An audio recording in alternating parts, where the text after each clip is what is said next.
Neal, here we are. We're sitting in the Student Union. It's an incredibly diverse place, just looking at the people all around us. What do you think when you come in here? Well, first of all, we're in the Student Union, and I got to tell you, we've got a food court, and whenever people gather around food, they're happy. And if you look at our students, I see students from virtually all walks of life, and an incredibly diverse array of students in terms of their preferences, in terms of their ethnicities, in terms of their backgrounds.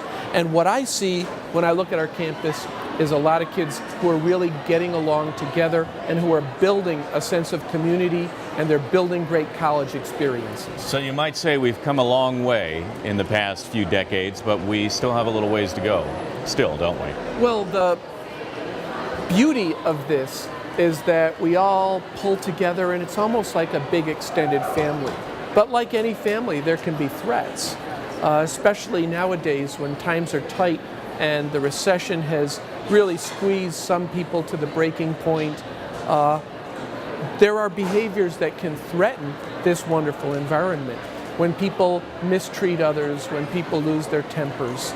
Let's key in on something like that. There was a recent incident at Rutgers University involving a student there. Give me a sense of how that made you feel as president of this institution. Well, it's one of the great tragedies of any institution is when someone has felt bullied or threatened or embarrassed and they take their life. That's something we all need to be sensitive to. Not everyone has the same tolerance band, and when we interact, we have to think, are we interacting in a way that would be acceptable within our own family?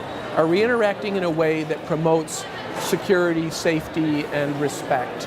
And those are things that I actually really worry about, and I think our campus does wonderfully at that, but there can be threats. For example, the UNLV tailgate, I think lines were crossed, and we behaved in ways that weren't promoting a healthy community.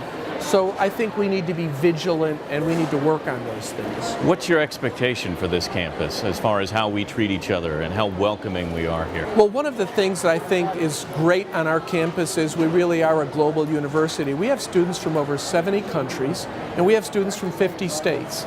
There is a great array of students here, and I think we need to learn how to take advantage of that so that we can really instill global understandings and how to create a family atmosphere, a community atmosphere around our campus. And that's one of the great strengths we have.